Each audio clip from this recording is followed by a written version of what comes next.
Hello, everyone. Welcome to Illinois Learn to Hunt, Shed Hunting Overview and Strategies. Before we get started tonight, there's just a couple reminders. Do we have that? Oh, we don't have that. All right, so that slide's not in here. So some reminders. Your video and your microphones are muted and off, so sit back, relax, and enjoy the PowerPoint as we work our way through it. Also, you can ask questions through the Q&A tab. You can also chat to each other through the chat window. So feel free to use those as we work through the PowerPoint. If you have any questions about anything, we will have time at the end for questions. So stick around if you have any questions, and we'll be happy to answer them for you. Also, you will be receiving a copy of this PowerPoint that we're going to be using tonight. You will also receive a link to the recording of this webinar. Just a heads up, if you register to any of our webinars, you will receive a YouTube link to that webinar. So keep that in mind as we have other webinars come out throughout the year. Also, you will also receive some other informational handouts and things like that, and a survey. So the survey is going to be general questions about your experience in hunting and how well you thought this webinar was, and if you have any pointers for us. We'd sure like to know it, and if there's any other information that you would like to learn about hunting to get you into the sport a little bit more as in Illinois. So we take that information, we use that to help make our program as scientific as possible and help us understand the scope of our program, as well as kind of giving DNR hopefully a nudge in the right direction moving forward, and telling them what people want from them and make it a more accessible sport for people in the state. So filling those out only takes a couple minutes, but it's a big deal for us. So please take the time to fill those out for us. Our presenters tonight, we have Dan Stevens. Dan, you want to say hi? Hello, everybody.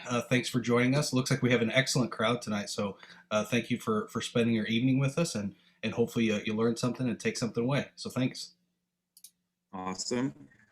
And then also, if you follow us on Instagram, you know that Adam is a master shed hunter. So Adam's with us. Adam, you want to say hi? How's it going, everyone? Thanks for joining us. And then I'm also here. I'm Jason. So again, thank you guys so much for joining us tonight. This is going to be a fun PowerPoint. We just put this together the past 2 weeks here, and it's some pretty good tips that you might not think you actually need to go find some antlers in the woods, but I think they're going to be pretty helpful for you here. So we're going to start off by talking about the difference between horns and antlers. Just a little bit of some biology there and physiology of the deer antler. And then we're going to talk about antler development and shed hunting related regulations. So finding dead animals possibly on the side of the road, where the regulations of picking them up, or just having animal parts in your possession, where are the regulations on that. And then the high probability locations for finding sheds. So we're going to go over bedding area tactics and travel routes, how to find those on a map and how to go look for those. Then we're going to talk about crossings, fence gaps, and waterways that are usually used in those travel corridors and food resources and things like that. Then we're going to talk about shed hunting tactics and tips. And then, like I said, at the end, we'll have time for a question answering session for anything that you might be thinking about. So to get started off, I think Dan is going to start us off. Yeah, perfect. Thanks, Jason.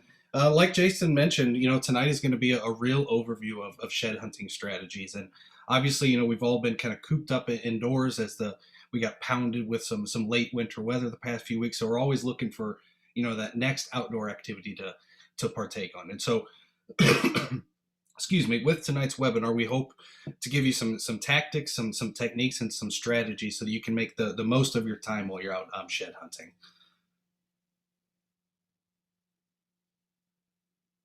So first of all, why hunt for sheds? Obviously, sheds are a cool wildlife resource. Having antlers as decor and other crafts and projects are really cool. But it also allows us to, again, engage in an outdoor activity that, this time of year there's not a lot going on in terms of outdoor activity. You might get into some fishing and things like that, but primarily, shed hunting is a great activity for this time of year. But I also want to kind of pitch it a little bit differently. And one thing that I've really started to use is I view shed hunting as a scouting activity. So not necessarily, scouting for next deer season, but also scouting for turkey season. So obviously turkey season is coming up in a few months, so why not, combine those two efforts into one major trip. But also, as you're out there shed hunting, you're going to get a real solid fundamental understanding of how these bucks are using a particular piece of property. Obviously, we're going to be focusing on bucks for the majority of this presentation today because, again, does don't have antlers. Obviously, there are some rare exceptions, but just speaking, realistically, we're going to be focusing on bucks. And so shed hunting will allow you to, again, dive a little bit deeper into that buck's behavior and his habitat use and give you a little bit of a better understanding of how he may move throughout a specific piece of property. The real cool thing about shed hunting is if you're lucky enough to find a matching pair, sometimes you might find, the left side of an antler, and then 10 feet away, you might find the right side. Sometimes you might have to come back a week or two later and try to look for that right side just because they don't always drop at the same time. And so, using all of this, you can really paint a cool picture of kind of deer biology. But one thing I want to really point out is that a lot of the social media, conglomerates and some of the big hunting people who do big YouTube channels or TV channels, oftentimes they will try to age a deer by its antler. I will just flat out tell you that is incorrect, and you cannot technically age a deer by its antler. We'll get into a few differences of a horn versus an antler in a few slides, but just remember that antlers are deciduous. So again, they shed and regrow annually, and depending on the nutrition and the caloric intake of that specific buck, it may alter his antler. So he may go up one year, he may go down. And so just keep that in mind as you're looking at antlers. You're not necessarily being able to age a deer just by finding that antler.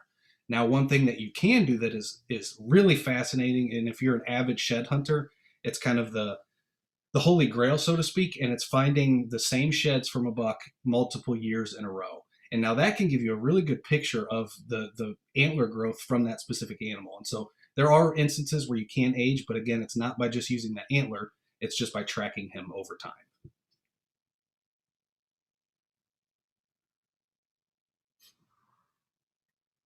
So how do we hunt for sheds?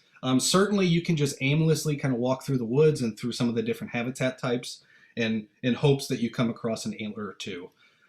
However, just like deer hunting, having a solid game plan with kind of these predetermined, what I like to call high probability areas in mind, can increase your likeliness of finding sheds. Again, obviously we can all kind of walk out there and you may stumble across one or two, but today we're going to focus on how to develop kind of a strategic plan following this bed to feed pattern. Obviously, as you move throughout the typical deer season, you're kind of adjusting your routes, whether it's pre-rut or rut, maybe you're closing in on the end of rut. So you're going to change kind of your strategies a little bit. But today, what we're really going to focus on is this bed to feed pattern, because this time of year, deer are kind of focused on one thing. That's recovering from the past hunting season and past breeding season, but also trying to pack on vital caloric fat to help keep them through winter. And so we're really focused on kind of that bed to feed pattern. Now, as I mentioned, I want to just give a quick overview of kind of antler biology and what antlers are and how they're used by deer, just so we have a better understanding of what antlers are. And you'll see a lot of people use the term horn when they're trying to describe an antler, and technically that is incorrect. I understand that there's some colloquialism and some slang type interactions occurring there, so it's really not that big of a deal, but I do want to highlight the two big differences between horns and antlers. So horns are kind of a two-part structure. They have this interior portion of bone, which is kind of an extension of the skull, which is then covered by kind of an exterior sheath of specialized hair follicles, very similar to the human fingernail. And these do not shed, so they continue to grow year after year. And that's why animals with horns, you can reliably age that specific animal by its horn. You can kind of view it just like counting the rings on a inside of a tree. As that horn continues to grow year after year, you'll be able to see kind of those annual rings that will allow you to age it. Obviously, antlers are found in members of the deer family, and they are deciduous, so they do not have that kind of continue to grow nature. They fall off every year and regrow. And one of the cool things about antlers is they've been documented numerous times and kind of cited as the fastest growing structure in the kind of the animal kingdom. And if you think about it, it makes sense. You know, deer are starting to regrow their antlers here in the next few weeks to few months. And then, you know, by November, some of these deer might have 160 to 180 inches of antler on their head. And so it's a very um, fast growing structure. Now, in the deer family, the majority of species, only the males will possess antlers. There are a few exceptions, like caribou are the only member in the deer family which the females regularly grow antlers.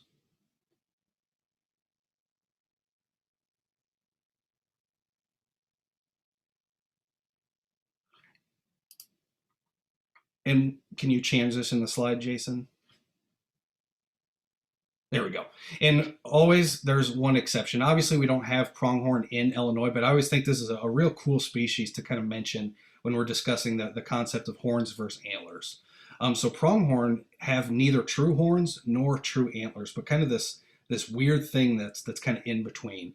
And so you can see here in this picture in the top right, you still have this basically extension of the skull, this bony extension of the skull, but then they have kind of this keratin sheath like regular horns, but that keratin sheath does actually shed annually. And so you can actually find, you know, these pronghorn sheaths as you're out shed hunting. So again, we don't really have pronghorn in Illinois, but it's just kind of a cool species to mention as we discuss, you know, this concept of horns versus antlers. Now, when we're thinking about white-tailed deer, this is kind of what your standard antler is going to look like.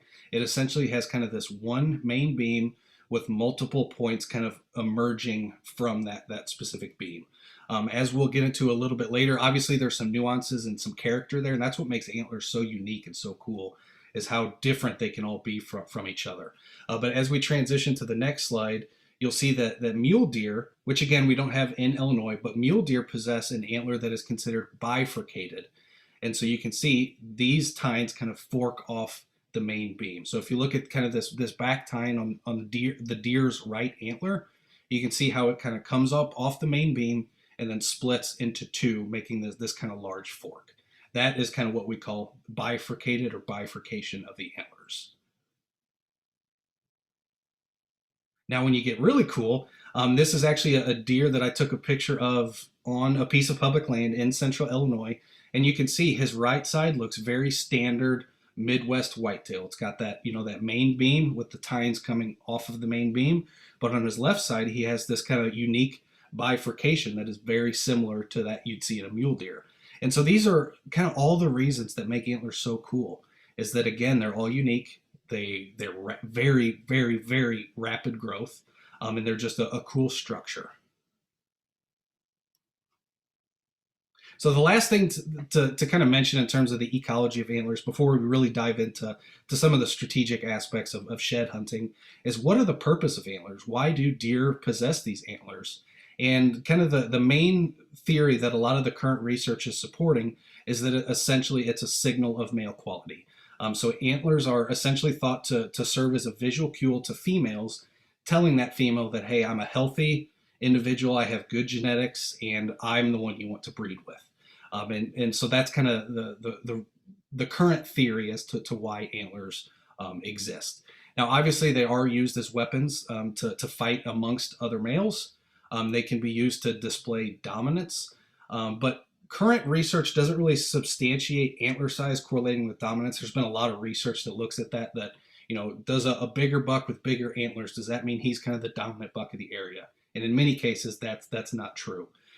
Another really big kind of theory is that it can be used as a defense against predators. There is some research that supports this, but it's kind of a little foggy, because if you think about a female, she obviously doesn't have antlers. So does this make her more susceptible to predation because she lacks these antlers? And the current research does not show that.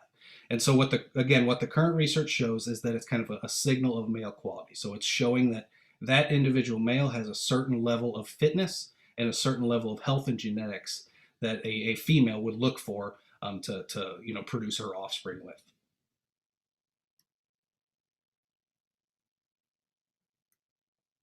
So antlers, again, have been prized and pursued by hunters for generations. And a lot of it comes down to this kind of rapid growth nature, but also that they're deciduous and that they're unique.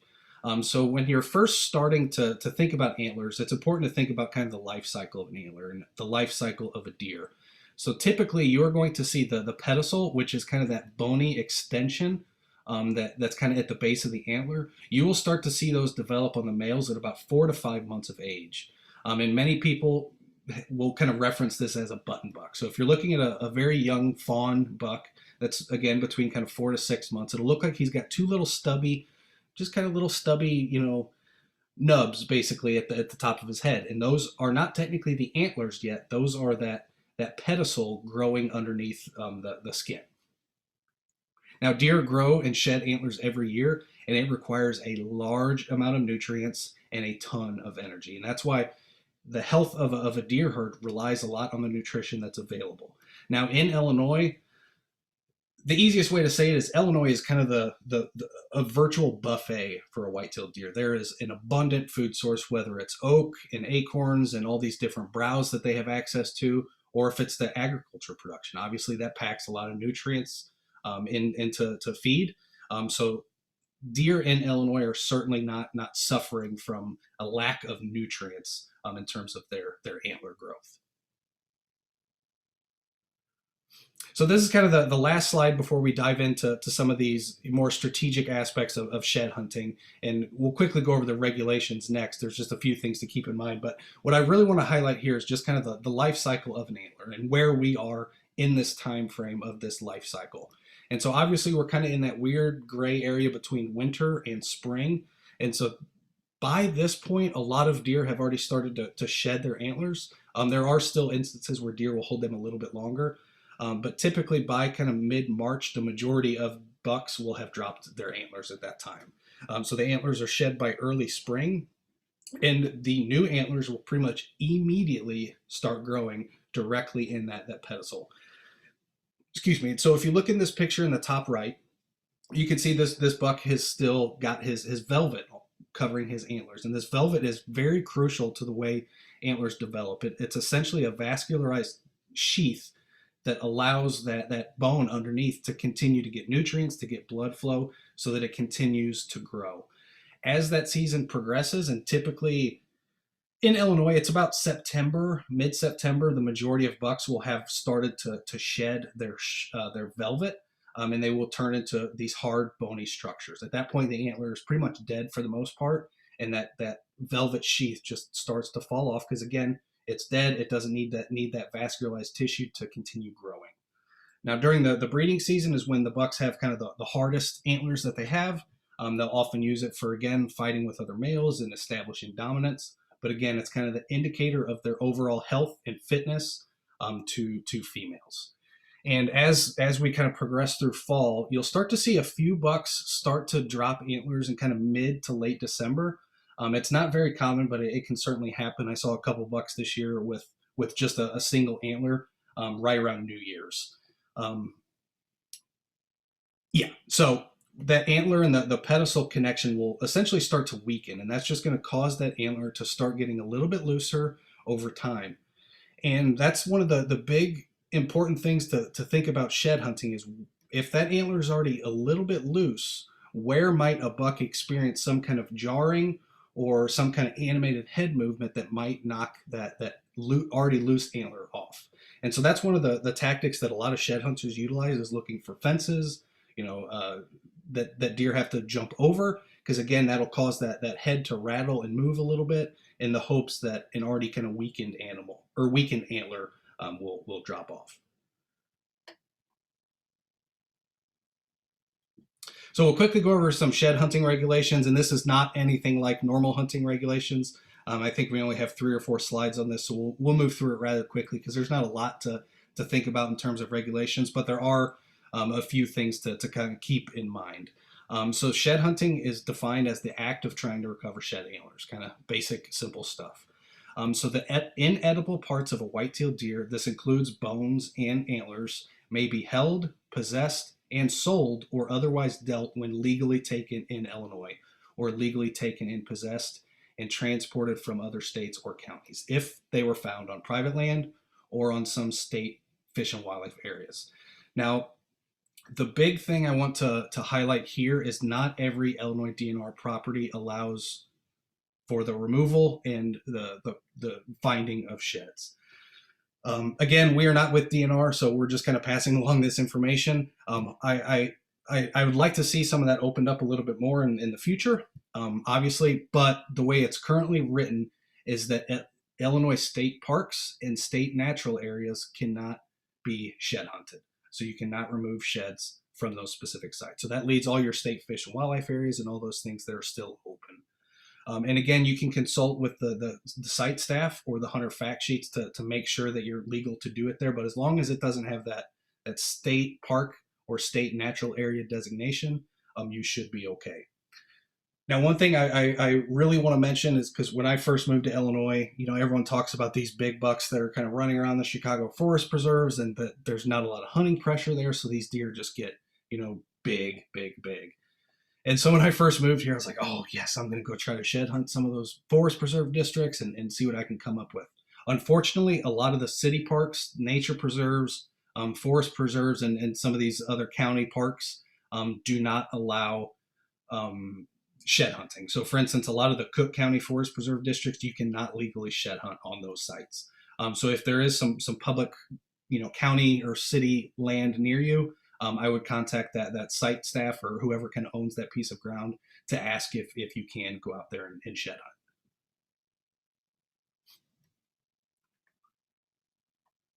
Another big regulation to keep in mind, and while it doesn't particularly pertain to shed hunting, while you're out there, it's likely that you may stumble across a deceased buck that either was shot and wasn't recovered, which doesn't happen very often, or a deer just happens to die from natural causes. So if you find a deceased buck and you want to take that skull and antlers with you, there are a few steps that you need to take. And you'll hear a lot of people kind of use the term deadhead when they kind of refer to finding a buck still with its antlers attached to the skull. So essentially, if you find a deadhead while you're out shed hunting, you will have to obtain permission from a conservation police officer before you can move that specific head. So just keep that in mind. There's kind of a contact list we put here at the bottom of this PowerPoint. When we send out the follow-up email tomorrow, you'll have access to this link as well. But it has kind of a list of all the conservation police officers, what county they're in, and it also has their phone number as well as their email address. So you can hopefully get that permission fairly quickly. I have personally never been turned down when I found a deadhead. Typically, they're just going to ask, what does it look like? Does it look like it was shot? Does it look like it was hit by a car? And ask a few questions. And basically, all they're trying to do is confirm that you did not poach that animal and that you're not just using this process to recover the head for yourself of a poached animal. And one last regulation that I want to touch on is this concept of vehicle collisions. It's inevitable. Every time we kind of do a webinar like this, we always get questions about picking up roadkill deer off the side of the road or cutting off the antlers. In Illinois, the driver of the vehicle who impacts a deer has priority in legally possessing the animal. So at that point, you cannot legally take that animal if you're just a passerby and you happen to see it. The person driving that vehicle has kind of first dibs on that specific animal. Now, if the driver does not take possession, then any Illinois citizen who is not delinquent in child support may possess and transport the deer. So individuals who are claiming such a deer must report within 24 hours. And so this is a little bit different than finding a deadhead. So in this case, you can take that animal, go ahead and process the claim online within 24 hours, where a deadhead, you cannot transport that head until you receive permission from a CPO. So just kind of keep that in mind if that's something that you're interested in.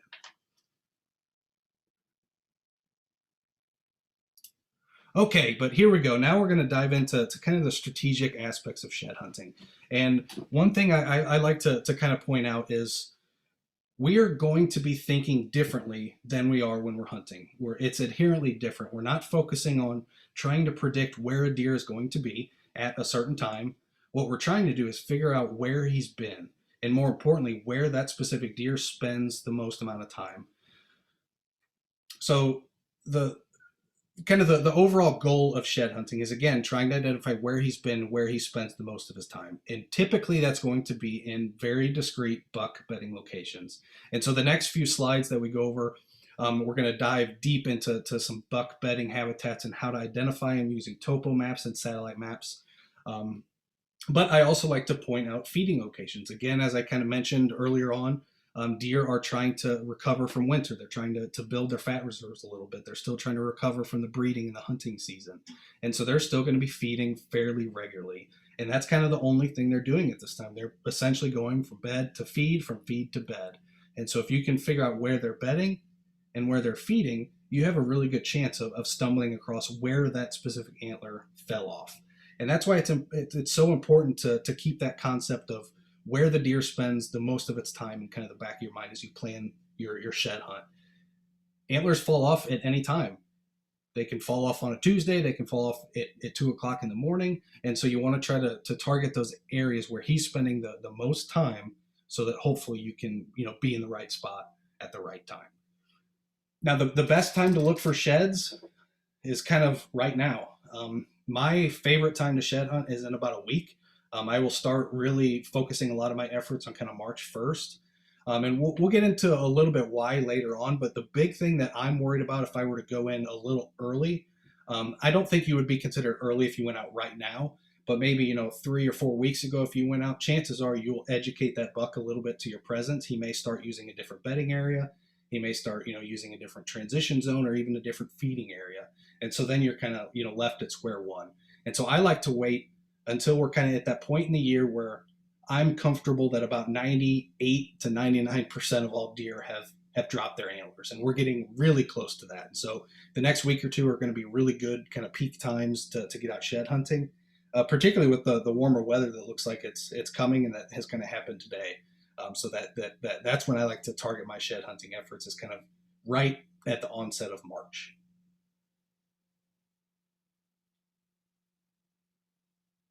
When I first started shed hunting, I was, just picturing walking around and seeing these giant antlers just sitting on the ground.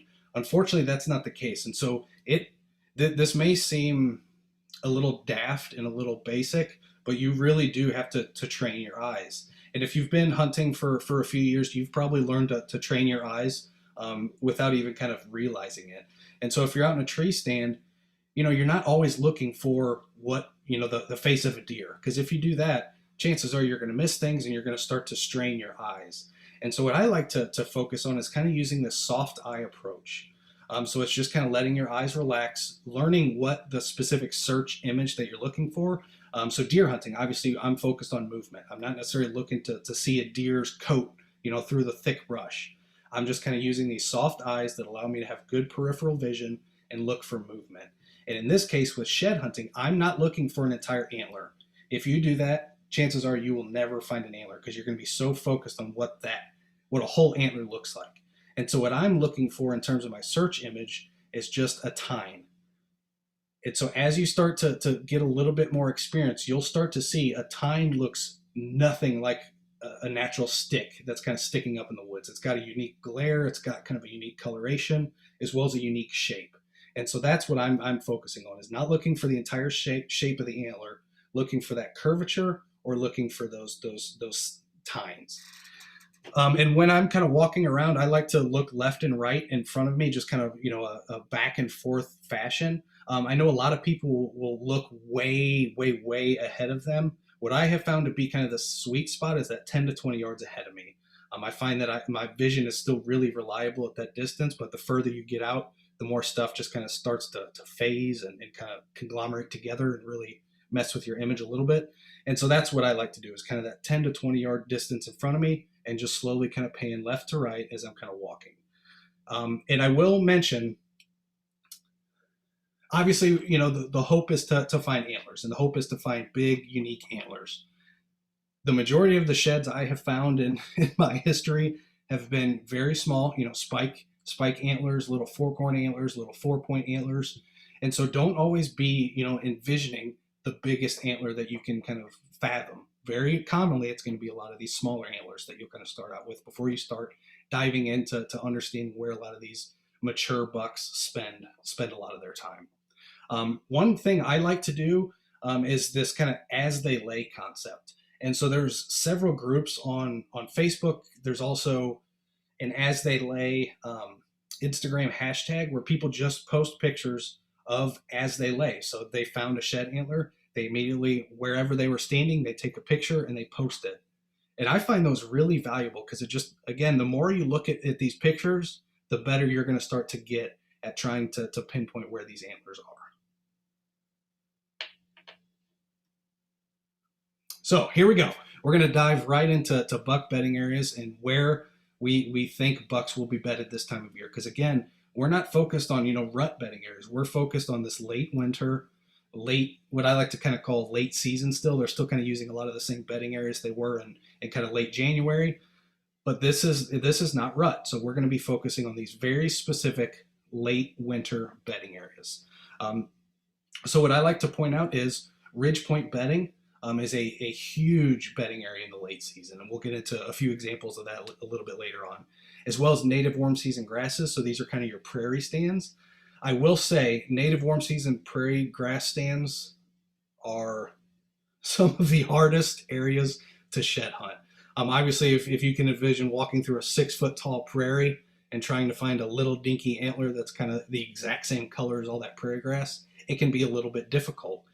And if you have access to some of these sites that do prescribed burning, I have found so many antlers over the years after somebody goes through and burns a prairie off, and those antlers are just sitting right there. They're a little charred, but they're not burnt. They just kind of have a little black tinge to them that kind of cleans up nicely.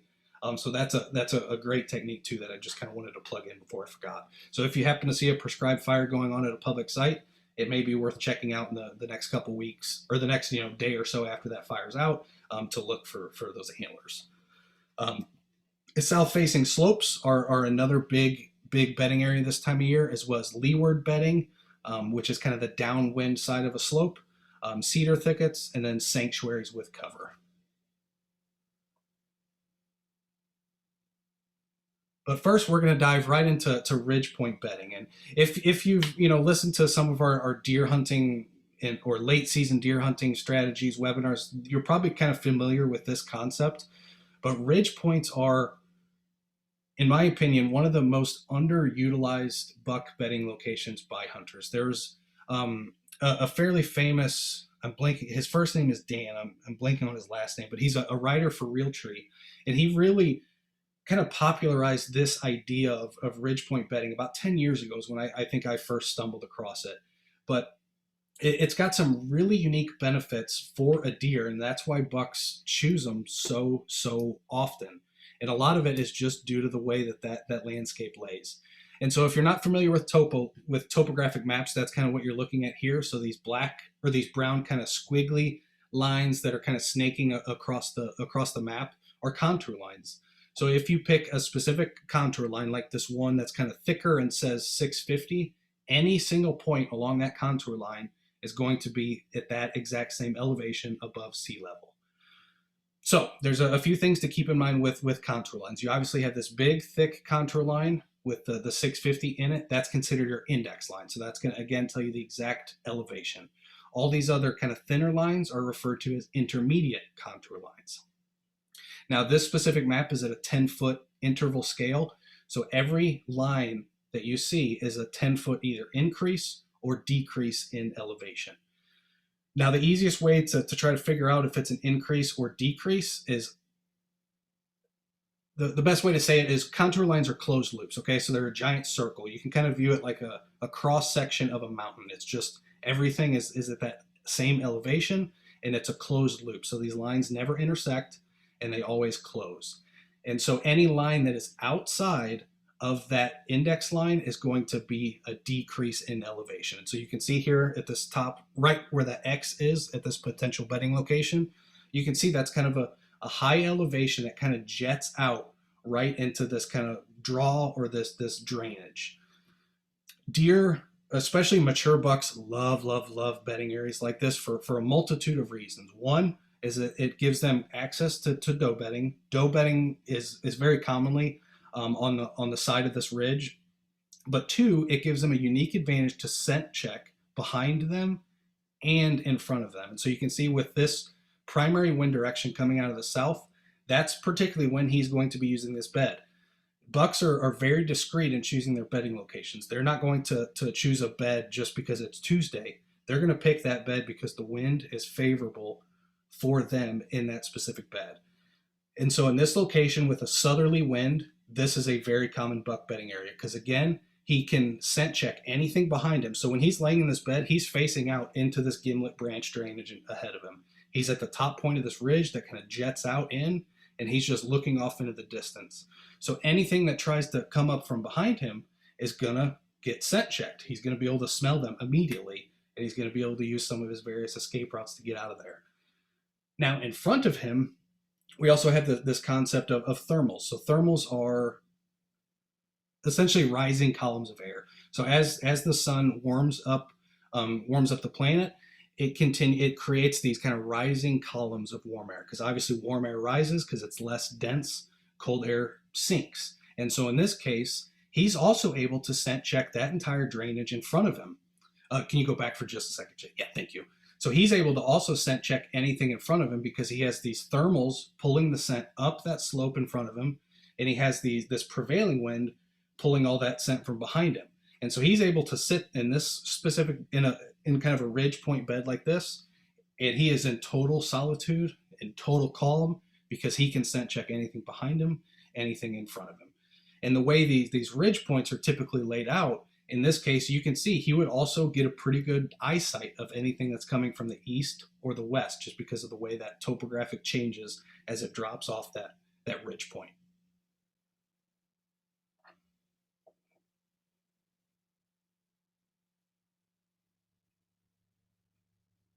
So another good bedding site to pay attention to is what I kind of mentioned a few seconds ago, is this native warm season grass bedding. We kind of all know what prairie grass looks like. Illinois is the prairie state, so we're just envisioning, this big, 5 to 6 foot tall grass that they can go out and get solitude in. Now, I personally do not like to do a lot of shed hunting in these kind of prairie type areas, and a lot of that's due to it's darn difficult to find antlers there. Deer will use them, especially bucks will use these as an occasional bedding area, but typically they're going to be using it more as a transition area or a travel route. So they're not necessarily bedding in these sites, but they're going to be kind of moving through them. And so you may find areas where, an antler kind of rattles off as a deer's moving through there. But typically I'm going to be focused on some of the more concrete buck bedding sites than looking in some of these prairies.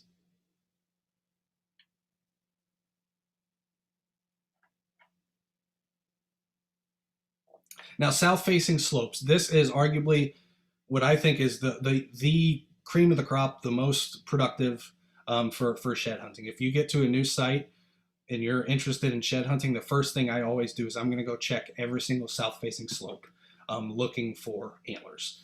Especially with the few weeks of very, very, very cold weather that we just had, deer were using these south-facing slopes pretty much on a 24/7 basis. It seemed every time I walked out to some of the woods near here, they were always very active on these south-facing slopes.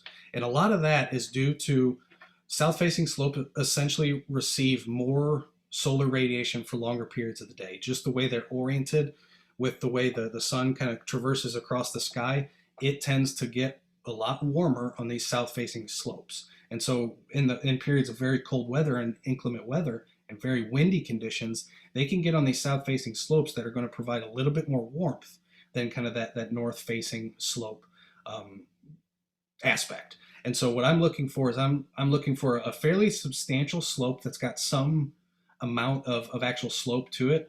So in this case, you can see it's about a 50-foot slope that's primarily facing in the south direction. And so the more you get comfortable with looking at contour lines and contour and topographic maps, you'll start to really pick up on how quick you can identify these south-facing slopes.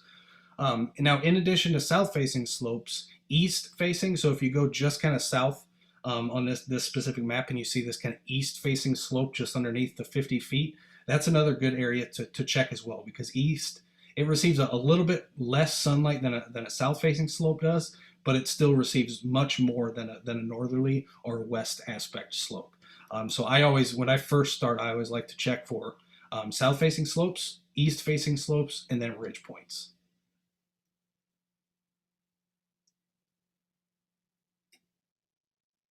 Another really good strategy is leeward bedding. And now this isn't as concrete as it is when you're actually deer hunting. So when you're deer hunting and you're trying to envision a buck being bedded on a leeward side, that what qualifies as the leeward side is going to change from day to day, because leeward essentially means the downwind side of a slope. And so in this specific example, you can see we have a slope, and that deer is bedded on the south facing aspect again, with a more northerly wind. What that does is that protects him from these prevailing winds coming out of the north. So if it's a real cold and frigid windy day, that allows them to get on the backside of that slope and get some protection from that wind direction. Now, the reason bucks choose this specific, kind of bedding style, and this is another one that was popularized by Dan, and Adam just put his name. Dan Infalt is the Realtree author I was trying to think of, so thank you, Adam. But this is another one that he popularized as well, is this concept of leeward bedding. And so if you have, this slope, in this example, the wind is kind of prevailing out of the north, so he's on that south-facing slope. Now, when they're on this slope, they're not at the top, they're not at the bottom. Typically, they're going to be bedded about 2/3 of the way up that specific slope. And in that area that's kind of 2/3 up, you get kind of this, what a lot of people refer to as a wind tunnel, right? So you obviously have the prevailing winds coming out of the north, but just like that ridge point bedding that we talked about, you still have this concept of thermals. So in this case, he still has thermals rising up in front of him on the leeward side. And so he can smell anything that's coming up from anything that's, running around the woods below him. He's going to be able to smell from those thermals pulling that scent up. And same with anything behind him as it pulls and those prevailing winds blow everything over top of that slope. He's still going to be able to scent check it that way. And so this is another very secure bedding site for deer. Obviously, with shed hunting, it's a little bit more difficult to pinpoint when they're using kind of these leeward bedding, these leeward bedding areas, I guess. So what I like to do is, if I'm going to go shed hunt, I'm going to watch the weather for 4 or 5 days, just kind of check what the wind direction is doing, if it's primarily out of the west, or if it's switching back and forth day to day. That's going to impact my shed hunting. If I have a very solid 4 or 5 day period that the wind is kind of always coming out of the same direction, I might shift a little bit more effort to kind of focusing on these leeward bedding sites, because in theory, deer should have been using those a little bit more. That's not necessarily always the case, but it is a good thing to kind of keep in mind.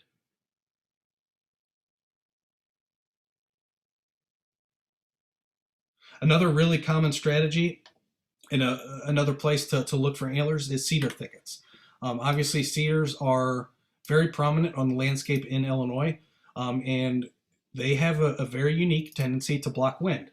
As just driving around the countryside, you'll see a lot of wind structures or a lot of wind breaks at people's houses along the highway. They're planted with either, cedars or spruces, and that's because they have a very good capability of blocking wind. And the same concept applies for deer.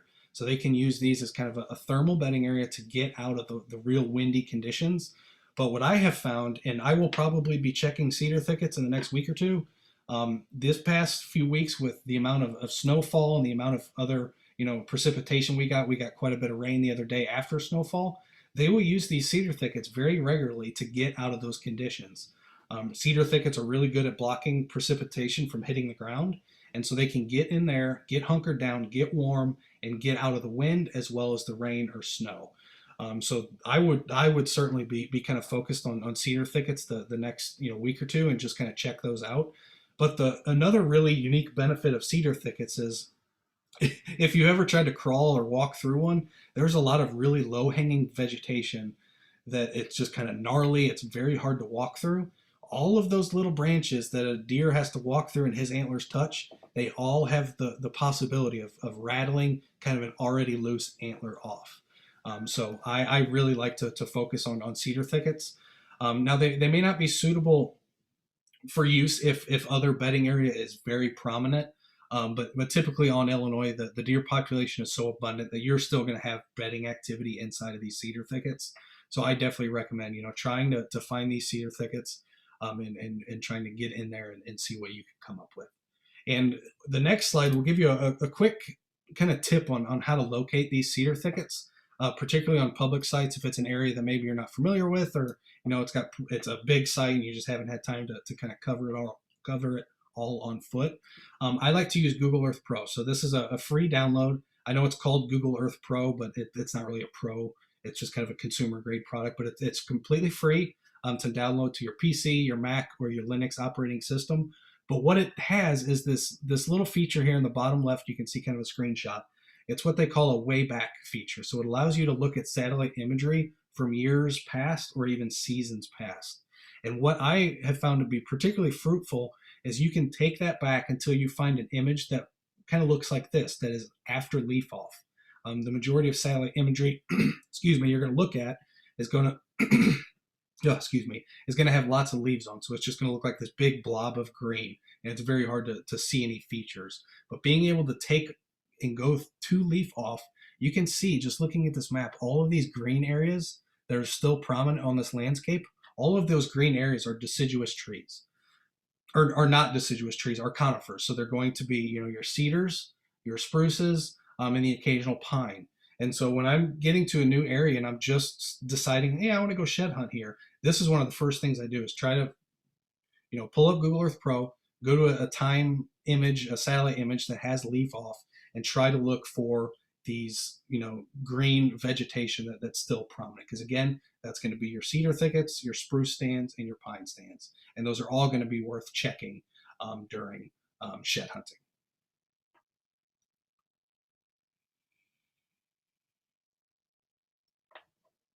Another place I like to check is what I call is established sanctuaries. And now, obviously, this specific image here is kind of a very exaggerated sanctuary. Just kind of an island out in the middle of the river. But I think it lends to the point that I want to make. And established sanctuaries doesn't necessarily mean it's established by DNR or established by a landowner. What I like to say is established usually means that people just don't go into it for whatever reason. And very often on public land, it's distance as well as distance from parking lot, as well as just kind of overall topographic features that may not make it very conducive for people to get to. So it could be a fairly steep slope. It could be, a creek crossing or these things. So when I'm looking for areas, and maybe I've shed hunted, I've already checked all the prominent bedding sites, I'm going to try to find areas of the piece of property that I don't think many people will go to. And very often that's, again, steep terrain, or it's far from parking, or it's kind of got some water crossings that you might have to make. And Bill, I see your question. You're talking about those areas along the creek. So in this specific example, I know there is some greenery along that creek as well. If you go back just one slide, Jason.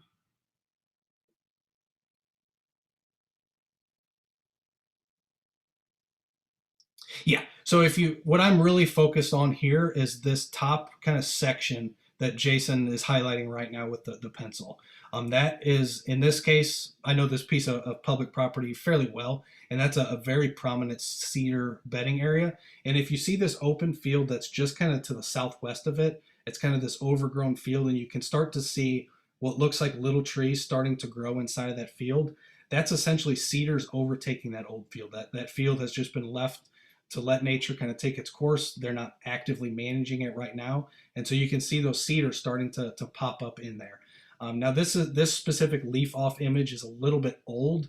I think it was about 7 years old at the time, because you can't always find one, that was last year, the year before. Very often you might have to go 4 or 5 years back. So that field is even more covered in cedars now. And it started to connect with that kind of, that other stand just to the right where Jason highlighted off the top.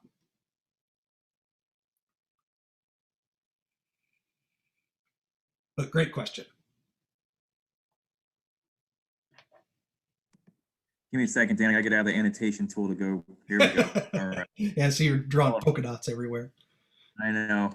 All right. Yeah, with that image back there, you could actually see that stand has some tall pine trees in it too. You can see the shadows of them being casted on the landscape as well with that leaf off photo. Yeah. And so just to kind of reiterate again on this concept of established sanctuaries, it's not necessarily established by, a land manager or anything. It's just kind of one of these places that people tend to stay out of. I will say that area that we just showed on the previous map is a very prominently used public site in central Illinois. And I have spent many hours in those few areas that Jason just circled. Very few people go back there because, again, it's about a mile from a parking lot. It takes a long way to get back there. So there's less pressure. Deer feel a little bit more comfortable, and a lot of times just getting outside of where other people are can be advantageous. And that's another thing I'd like to bring up too, with the snowfall that we just had. Obviously, it's all starting to melt off. Excuse me, but snowfall really helps me shed hunting because it can not necessarily, it doesn't really make antlers stand out more, but it makes other people's footprints stand out more. And so if I'm walking in an area and I see footprints just kind of everywhere, okay, well, that tells me chances are somebody has already shed hunted this. Shed hunting is one of those activities that is growing in popularity every single year. More and more people are doing it. I went out to a public piece last year, right before COVID kind of hit and they shut down all the public sites. And I would bet there was 2 or 3 dozen other vehicles there all shed hunting. So it's a very common practice. And so start to think about that as well as thinking about how to get away from other people. Where have other people not looked? And that can be kind of these established sanctuary type areas.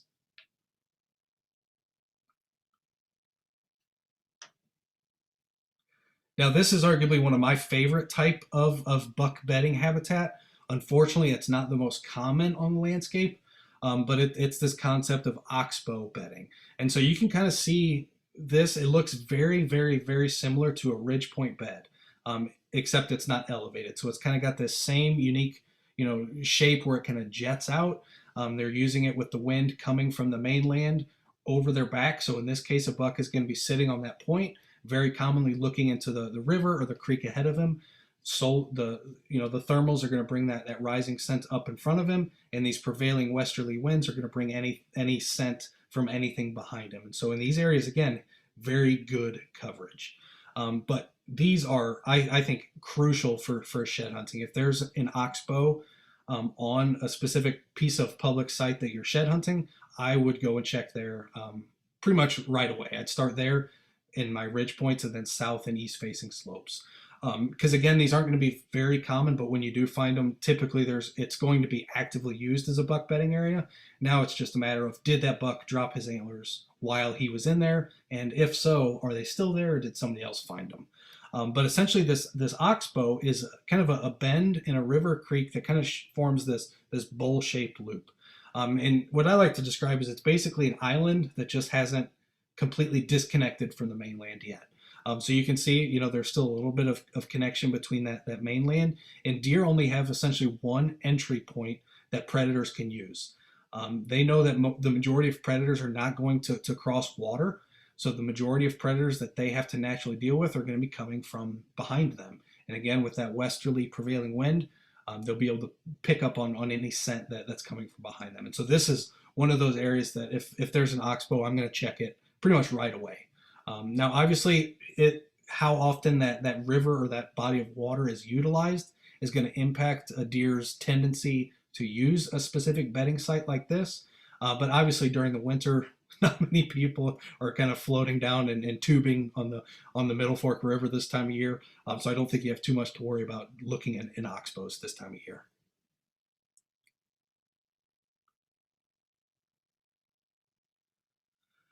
Another really important feature of shed hunting and another important area, what I consider high probability is watering areas. Obviously, deer need to drink water to survive. It's one of those building blocks of life that all living things have to do is get H2O. Now, what water does is it kind of has the same tendency as bedding and feeding areas. It brings deer from all across the specific area to a very specific location for a set amount of time. Obviously, a deer is not going to be there for an hour or 2 hours, but he's going to go in there, drink, and leave. But when he's drinking, he's again moving his head up and down. He's likely running into vegetation. He's likely dropping into a creek to go get a drink. And so all these are little actions that might jar those antlers that are already loose. It might just cause them enough movement that they can continue to drop. So after I check bedding areas, and before I move on to feeding areas or transition areas, I always like to target the watering holes. So if there's an old pond or a creek or a river, be sure to check those areas and look for antlers as well. But with that, I'm going to turn it over to Adam for a few slides, and he's going to discuss basically what are deer feeding on right now, and how can we find them. Awesome. Thanks, Dan. Yeah, Dan just did a wonderful job explaining where to look in buck bedding areas. So now we're kind of going to look at the other side of the coin, and we're going to be talking about feeding areas. So for a while now, deer have been basically recovering from a long, hard hunting season, and of course, trying to survive during the winter months, especially as Dan mentioned earlier. The past few weeks, of course, in Illinois has been brutally cold, so they're really hunkered down and they're just trying to save as much energy as they possibly can and put back as much fat on as they possibly can as well. So they're basically just in their bedding areas to feed back to bedding constantly every day. So it's pretty common if you guys drive around, especially here in central Illinois. If you drive around in the evenings and you find a group of deer, there's going to be up to several dozen in a group in an ag field feeding together. So of course that depends on the deer density of the area, but they're really grouped up right now and just focusing on that food heavily. So of course that means the more deer together in an area, probably pretty likely chance that you guys would find a shed. And here we have a pretty cool picture. Basically just the one antler fell off, so you guys can kind of see how that looks. It's all, fresh and red right there at the pedicle at the base of the antler. And it's, as soon as these fall off, they start growing pretty soon after. So it's kind of a crazy process, but we can move on. Actually, one thing I want to bring up too, Adam, is, and you can kind of talk about the shed that you found yesterday, that if you find a very fresh shed, it will likely still have blood attached to that antler. You'll still see blood, and that'll be a good indication that that's a fairly recent shed. And Yes. what that tells me as a shed hunter is, okay, well maybe they're still in the process of dropping, so I might shift my efforts back a few days. So just kind of keep all that in mind.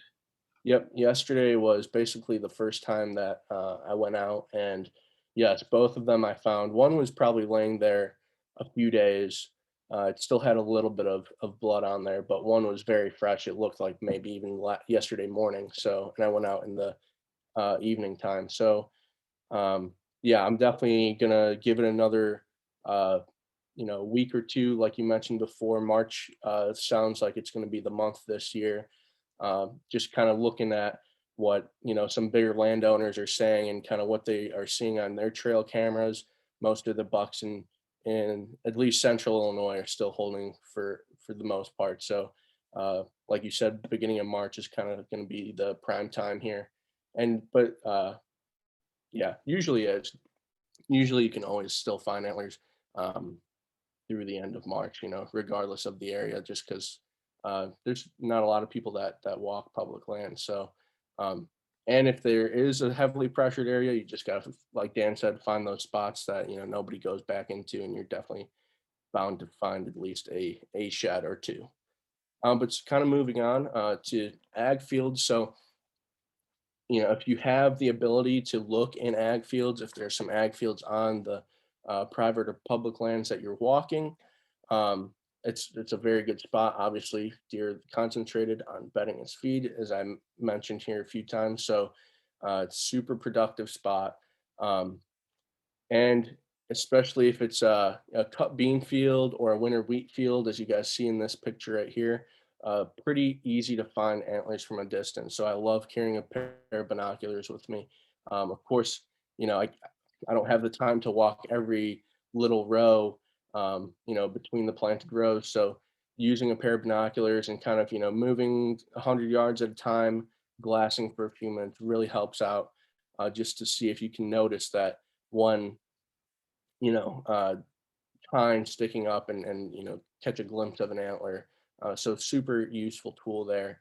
And of course, corn and soybeans, that's what you see most of the time. So those are your go-to fields to check later in the season. Um, as I mentioned, this winter wheat, this will start popping up here shortly. It'll be nice and green. So of course, deer love anything green this time of year. Uh, it's not as common to find, but if they can find it, they're definitely going to be hammering that fairly regularly. And of course, if you are shed hunting on private land, old food plots or anything that still has anything, any radishes or anything green left over, that's definitely going to be key areas as well. Not all public lands have food plots, but if you're lucky to find those are awesome spots as well.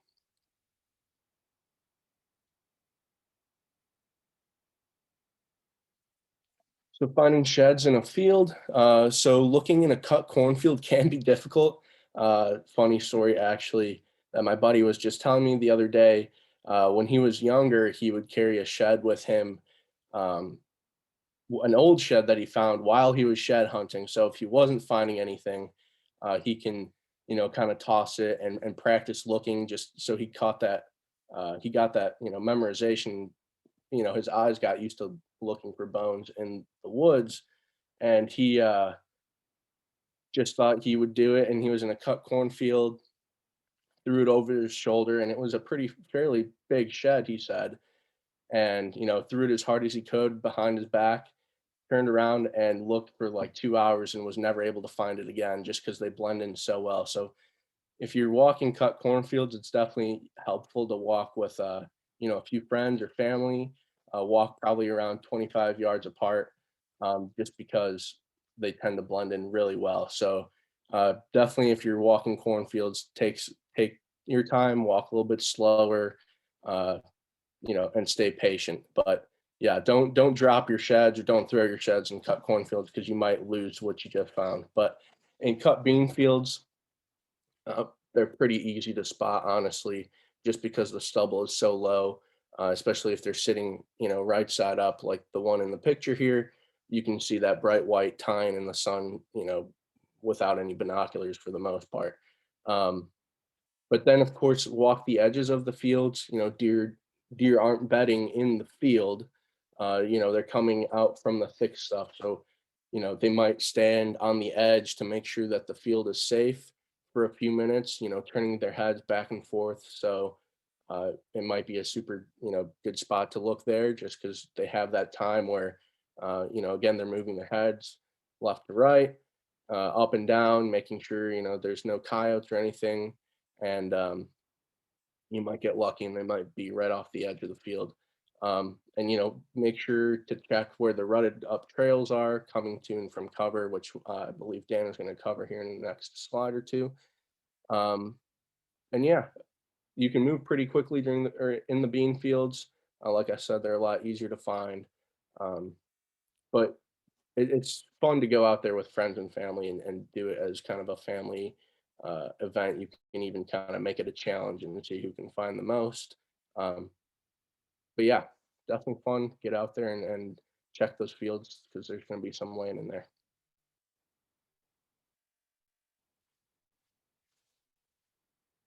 And so if there's no agriculture nearby, um, again, you're going to want to focus on those south facing slopes. Not only do those provide amazing bedding, just because it's a lot warmer this time of year, uh, but there will be more plants greening up quicker, buds growing on trees, old acorns, and even these locust pods, super popular uh, thing deer eat later in the season if they have, if they have to get down to their last resorts and they don't have, any more corn in the pick cornfield or any beans in the pick bean field. They still got to eat something. So this is kind of their go-to old acorns that they can find and locust pods, are their go-to snacks in the late winter. So make sure to check those areas if you have a big locust grove. Um, might be a popular spot for the deer to be feeding on those. And of course, where the food is a good chance to find the shed. So check those out as well. And I believe Dan will take back over here. Yep, thanks, Adam. Yeah, and so one thing I always like to highlight is looking at transition areas. Obviously, we're primarily focused on bedding and feeding, but occasionally it also pays to look in some of these transition areas of how they get from bed to feeding. And so in this specific example, it happens to show doe bedding area. But what I'm doing with this particular example is just showing the concept of using these funnels and pinch points and how it can impact deer movement on the ground. And so if you see in this kind of orange circle, we have kind of this big overgrown field that you're starting to see kind of encroachment and woody growth starting to essentially take over. As succession takes over this field, it's going to start turning woody. And so there's going to be a lot of trees and just kind of thick, gnarly growth in there. Those are very common doe bedding areas. And obviously we have a feeding area on the right. But what I really want to highlight is the importance of topographic features and how they can impact deer movement. So in this specific example, like we discussed a little bit earlier, these kind of brown snaking lines are your contour lines. So they're showing elevation changes. And so you can see this is basically a slope that's facing north. So it's starting up top and is going down the closer it gets to the river.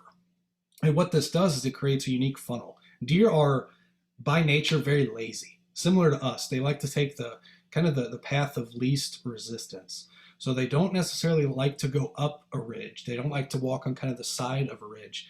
Very commonly, they're going to either stay on the top of a ridge or they're going to stay on the bottom and just follow that natural, topographic line as it kind of meanders through. So in this specific example, it creates a really nice funnel. We have kind of the river on the north face with this little oxbow on the north side, and then we have this topographic slope creating kind of this southerly portion of that funnel. What that does is deer are just going to follow right along that topographic line as they go from bedding to feeding, and it condenses a lot of deer movement into a very small area. And so these are the type of areas I'm looking for when I'm actively hunting. If I can find a funnel or a pinch point between a bedding and a feeding area, chances are you're going to be able to put an arrow through a deer with just a few sits, because it's very good at, again, not giving deer the choice. If they have, if they can just run the country and walk wherever they want, they can do that, and it makes our job very difficult as hunters. But using these topographic and geographic changes, it can kind of condense that movement into a very specific area.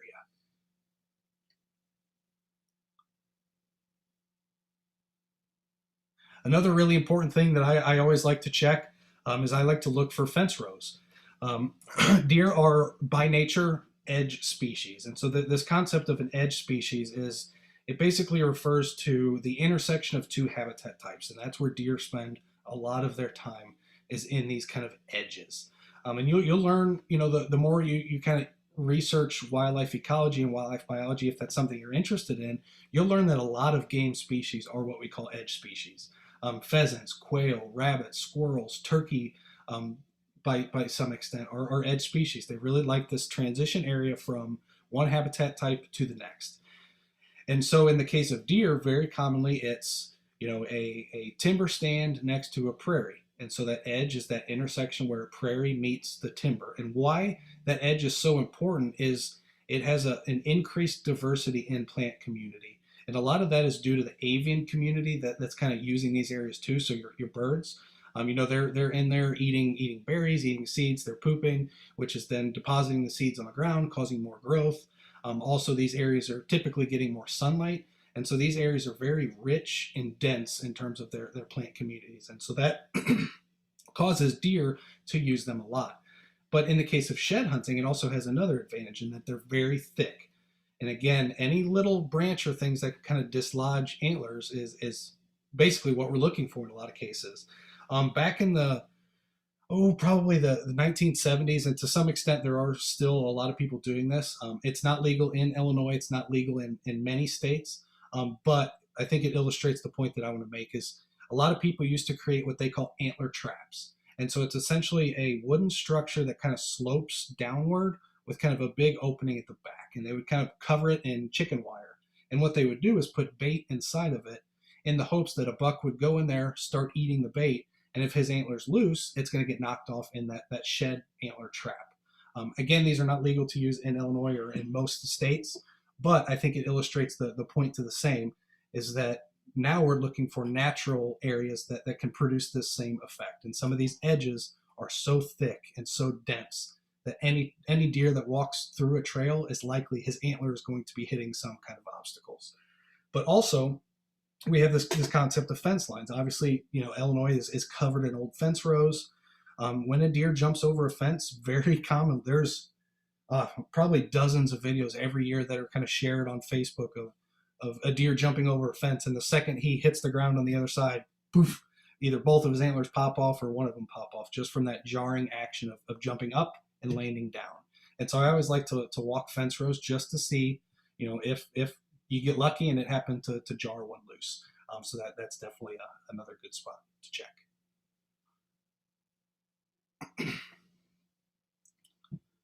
Now, one of my biggest tips, and probably the thing that has made me the most successful shed hunting that I've done, is tracking my progress. Now, obviously, this specific example you see here is actually a pheasant hunt.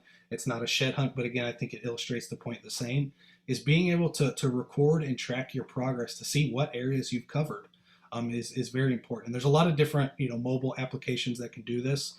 Some of the more common are Onyx maps. That's a very common one that you see pretty much used everywhere. But what's cool is you can just turn it on, hit record, put it in your pocket, and just go about your way. Forget it's on. But then at the end of the day, you have this huge, robust data set that shows everywhere you walked, everywhere you looked, where you stopped. And it can be really important to make sure that you're not missing an area, or B, that you're not double checking an area. Because I don't know about you guys, but when I'm out in the woods, I tend to not lose track of time or lose track of where I am, but I get I have a significant amount of ADD to some extent when I'm in the woods. There's just so much cool stuff going on and cool stuff to look at that oftentimes I stumble across an area and I'm like, wait, I think I've seen that before. In the grand scheme of things, I still know where I'm at, but I don't necessarily know exactly where I walk. So having this is really a unique way to just see and visualize where I've actually walked and where I haven't. Yeah, like Jeremy said, squirrel. Another really good tool though when you're using these apps is to continue to mark that map up. And every time I'm out on these public pieces that I'm interested in hunting, anytime I find an old rub, anytime I find a shed antler, I want to mark all that information on the map, because that is so crucial. And what I have found over the years is now when I get home, I can pull it up on a computer screen. I have this huge screen with all this robust data set, and I can really see how deer move across the landscape rather than just, oh, I saw a rub line over here. Oh, I found a few scrapes over there. But in reality, you likely don't understand how those two things connect. But being able to see them on a scale like this and be able to map them out and visually see how close they are can oftentimes tell you, okay, well, that scrape that I thought was 500 yards away is really only 100 yards over the ridge, and it's probably made by the same deer who's working this rub line. And so that's the kind of information that can be really crucial for your hunt planning process. And that's why I'm such a big proponent of using some of these modern tools that we have in our disposal and using them to increase our awareness of how these animals move across the landscape. Yeah, Dan, I just want to add, I do this all the time too. I love tracking that. It makes you visualize exactly where you're going. It's super cool. And kind of the thing I like to do is, like you have here, the first time I'd go, let's say I would use the tracker app, track my walk. And then of course, the next time or two I would go totally different routes. And then even towards like the end of March, end of the, shed season, let's say, I even like to go back and rewalk that first line that I made, just because, the antlers might have fallen 2 weeks later than the first time you walked it. So, just because you walked one spot once doesn't mean you can't walk again later, just, so people can kind of visualize that. And of course, at least you can relearn the country and, reiterate in your mind, all the good spots that you already saw. So just keep that in mind too. Yeah, great point. But I think with that, I'm going to turn it over to Jason, and he's going to talk a little bit about bringing man's best friend along on a shed hunt. Yeah, thanks, Dan. I just got my I grew up with a Springer Spaniel, and I just got my Springer Spaniel last year, Valentine's Day, so we celebrate our anniversary of having him. We adopted him, and it's been a blast. Anytime you can bring your dog out with you just for a walk or to do some type of activity, I think it just makes it 10 times better. So you can train your dog to shed hunt, and just like you can train a dog to retrieve anything really. So be it a bird or a toy, you can train them to retrieve antlers. So good shed dog would have a good nose, a strong desire to please, and of course your common sporting dogs are your labs, your pointers, retrievers, spaniels, and setters. But dogs like bones, I mean, any dog, any mutt you got, you can take them out there and try to see if they can find one for you. And you can also train them to do so too. And they do make dummies, just like they have dummies for birds or for pheasants, for ducks. They have antler dummies. And these kind of give them an idea of having an antler in their mouth and get them used to it, having them, and getting poked in the face by an antler, making sure they don't get deterred by it. And some of the dummies are a little bit softer than a regular antler too. So that's better for their teeth and better for their faces. So you can go pick one of these guys up, and you can use it just like a bird dummy or one of those canvas bag dummies that you'd have, and you can start in your house and work your way outdoors. And you can also introduce real antlers to them, and they also have antler scent as well. So always start small and work them up as you're trying to train these animals. So some steps of how to do this would be, you could start again in your house, something easy. Always have them have success. Don't put it in the attic right away. Be like, I bet you can't find it, because you probably won't. So just start off in the living room. Training sessions can be like 10 minutes at a time. You don't want to fatigue your dog. And the antler is going to be the target. You're going to want to reward them with something else, be it either another toy that they enjoy to have, or a treat, or praise. And you can set it out and have it be visual form to start out with, and then eventually move to where they can't see it, and then eventually move to where there's a scent involved. So be that the real antler or that added scent that you can add to it, to the dummy. And then once they get in the house, you can move them outside in the backyard. And then at that point, they're basically shed hunting. So then you can take them out into the woods, and you can use that command to find antler that you've established with them, and they can go out and try to find you some sheds. And I will say, just to kind of reiterate, my mom has a miniature Jack Russell Terrier. So the thing probably weighs, 10 to 12 pounds. And it's one of those dogs that was never actually trained to find sheds, but it just has a nose for it and the desire to please. And watching that little dog carry one of these big antlers is kind of one of the funniest things I've ever seen. So you don't have to, have one of these high-end dog breeds to train them to be able to find sheds, like Jason said. Just kind of take your dog out and see what happens. Yeah. And another thing that Dan's mentioned before is with his mom, with the dogs that she has, is that check the packaging. Sometimes they sell antlers in pet stores and things like that to give him something to chew on. He has seen dogs chip their teeth on him before, so our bones are really hard. So you can use your discretion with that with your animal, what you want to have them chew on or not.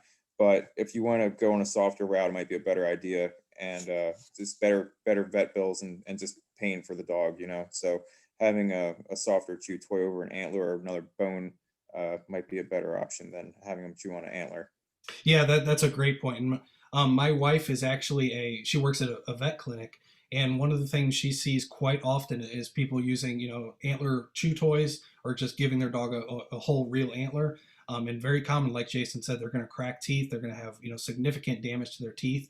And that's kind of why we've seen these dummy antlers, like Jason kind of showed a few slides back, and why they're so prominent on the market is because, again, it's that softer chew, so they still get the shape of the antler, the feel of the antler, but it's not going to damage their teeth too bad.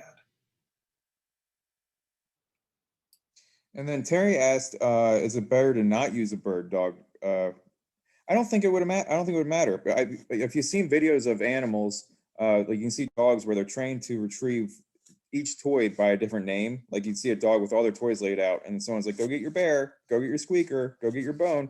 And they can be trained, or just to have them sit or lay down. It's just another command. So if you're using a different command over what you would be using it for the bird, I think it wouldn't matter. Dan, would you agree with that? Yeah, I would agree. I think that the biggest thing is obviously, the age and the mannerisms of your dog. If your dog, like ours, we have a golden retriever. She is very how do I say, spacey. Kind of like how I described I am when I'm walking around the woods. She's the same way, so she gets very sidetracked. She's obviously been trained to find pheasants, and so if we're out there in an area that has pheasants, she's going to want to run at those pheasants instead of looking for shed antlers. But it's just one of those things, defining those commands to reinforce what you want that dog to do, should work out well. Mhm. So yeah, so that just gives you another opportunity to be out there with your buddy. And then so just talking about some shed hunting ethics. Uh,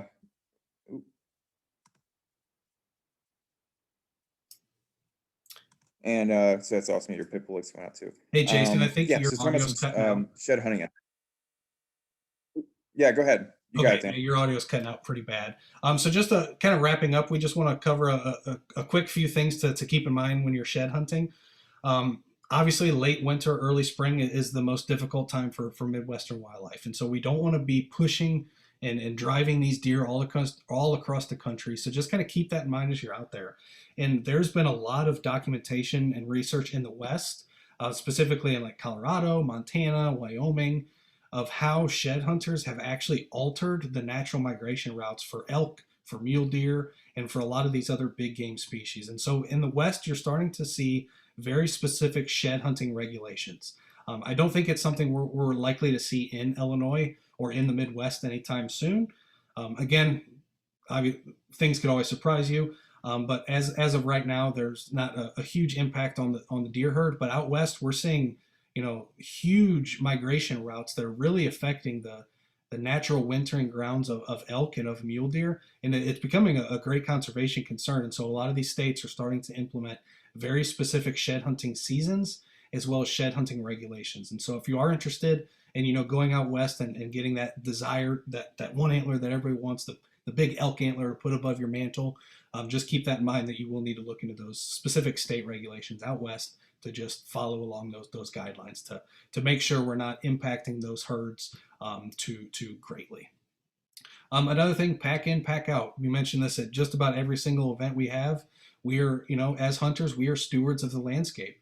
We want to portray the image of being conservationists. So when you're out there, bring your trash with you.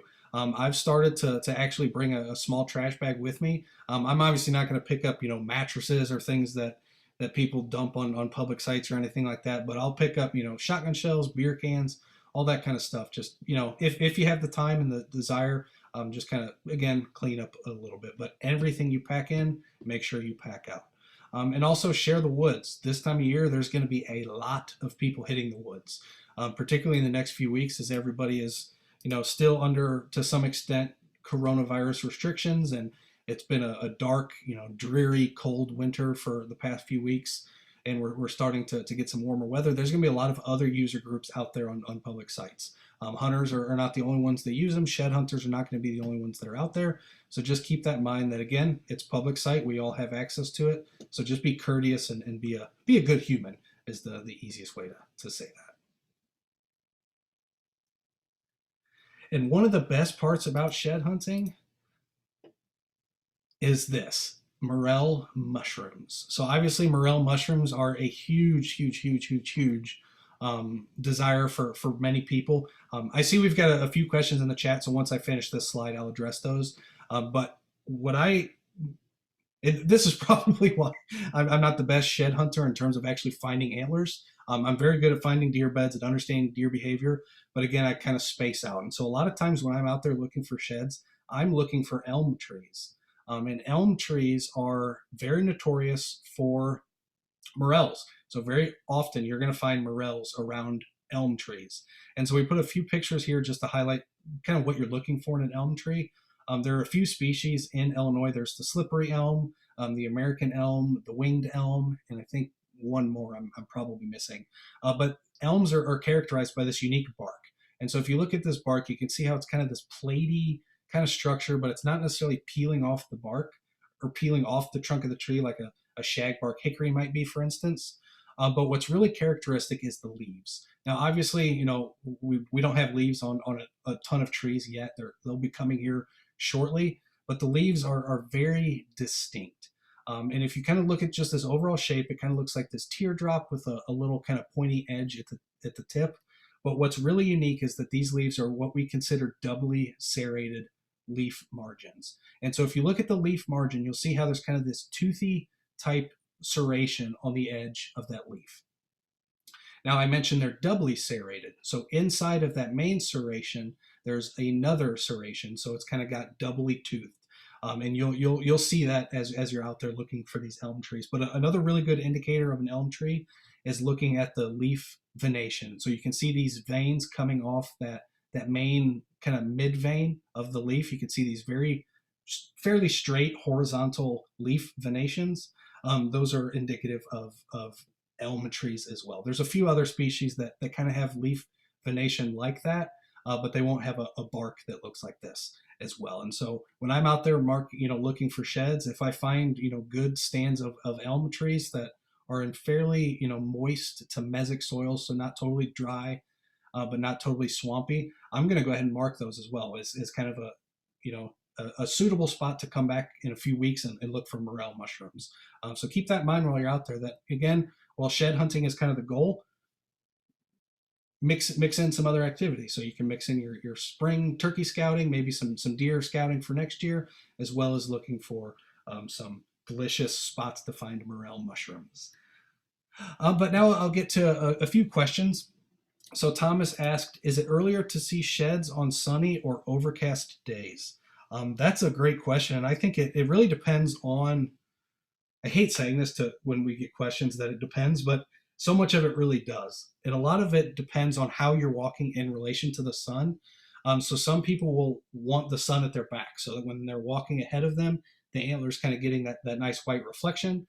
Some other people, for some strange reason, will want the sun in front of them so that it kind of lights up and kind of silhouettes the antler a little bit better. I personally go out, towards the latter half of the day where I can have that sun kind of low on the horizon and try to put it at my back as much as possible. Obviously, if you're in the woods, that's not necessarily an easy thing to do, just because of the topography and all the shadows and things. But if I'm walking through a field, I definitely would like to have the sun at my back if it's a sunny day. Overcast days are my favorite to check the woods. Obviously, as you've been hunting and you're in the woods, when the sun comes up and it starts to get above the horizon, it gets really tough to see any detail, just because there's so much different shadows and different light levels and light conditions that a lot of it just kind of blends together to look like this big mess of just dark and light shadows. And so I prefer, personally, again, this is my personal opinion, if Jason or Adam have thoughts they can chime in too, but if I'm shed hunting in a more timbered area, I prefer to look on more overcast days. And Terry asked, maybe I missed it earlier, but does it matter what time of day you should or should not be out looking? It really doesn't matter. I prefer the evening, just because I think it's a little bit easier to locate feeding areas for deer in the evening. Because typically this time of year, they're going to hit the fields or hit their feeding areas about 30 to 45 minutes before sunset. So you still have kind of the hour 15 to an hour and a half of daylight. And being able to locate and identify where they're feeding is very important. And so if you go out in the morning, you're likely not going to find them still feeding. They're probably going to be either already back in their bedding or maybe working their way back to the bedding area. So I personally prefer kind of that late afternoon. And that also allows me to kind of, again, walk with the sun at my back, kind of low in the horizon, so it gets that nice gleam and really makes those antlers pop. Yep, I'd have to say the same thing. I agree with Dan.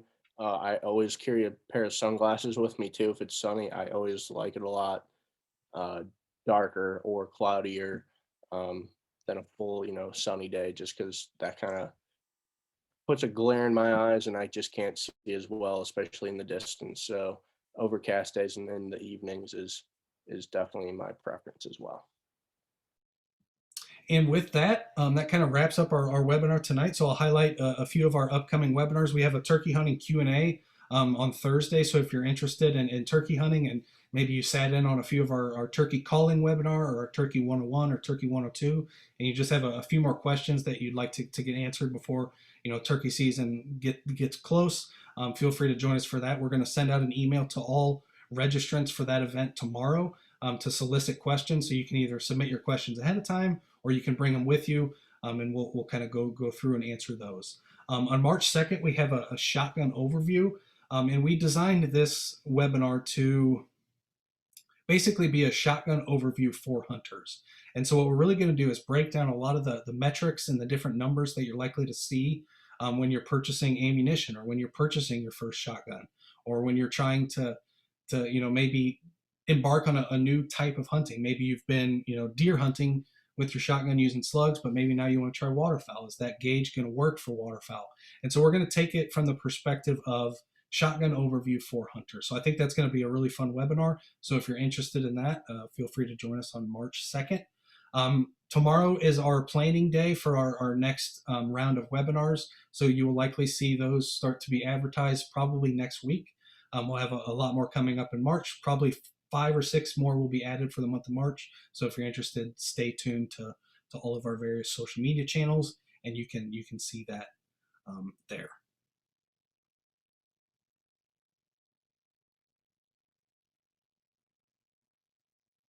And so you can follow us on Facebook, Instagram, or YouTube. And if you're new to Learn to Hunt, we've been ramping up our YouTube channel the past few months. We had a really good couple videos come out the past few days where we connected with some of the waterfowl researchers at the University of Illinois, where the Learn to Hunt program is housed. And they give kind of a quick overview of some of the work they're doing on. So we have a really good video we released today about wood duck research that's ongoing in Illinois. We also have another video that looks at the waterfowl banding program and how that data is utilized, how they capture waterfowl to be banded. And so there's a lot of really cool stuff there for hunters if you're interested. And if you're new to the Illinois Learn to Hunt program, obviously we're kind of in a unique situation here that we've transitioned to virtual webinars. We will be transitioning back to in-person events here in the next few months. We've started that planning process, so those will be coming out in the next few months. You'll start to see those dates released. But our primary Learn to Hunt workshops are field-based hands-on activities where we kind of take you from point A to point B.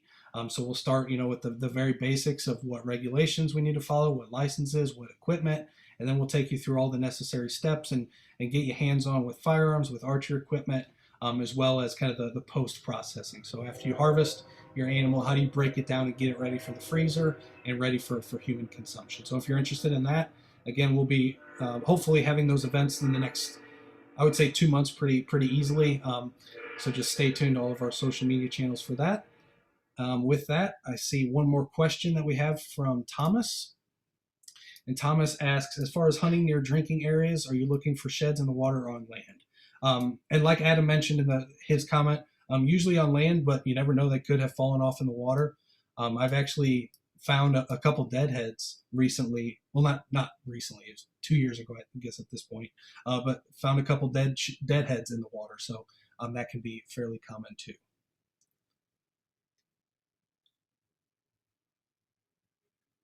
So with that, if you have any other questions, feel free to chime in. If we'll kind of leave it open for maybe 5 more minutes or so.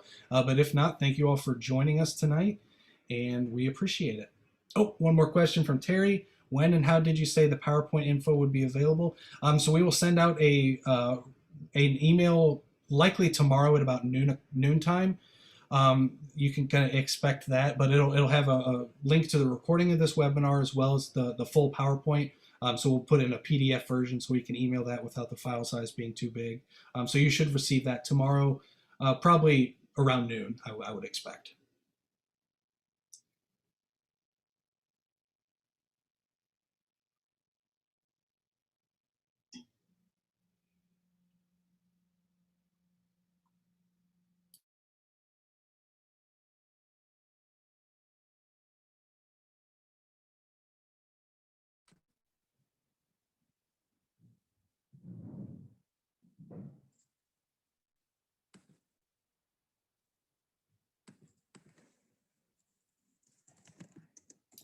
All right, well, I think with that, we'll go ahead and close it out. So again, thanks everyone for joining us tonight.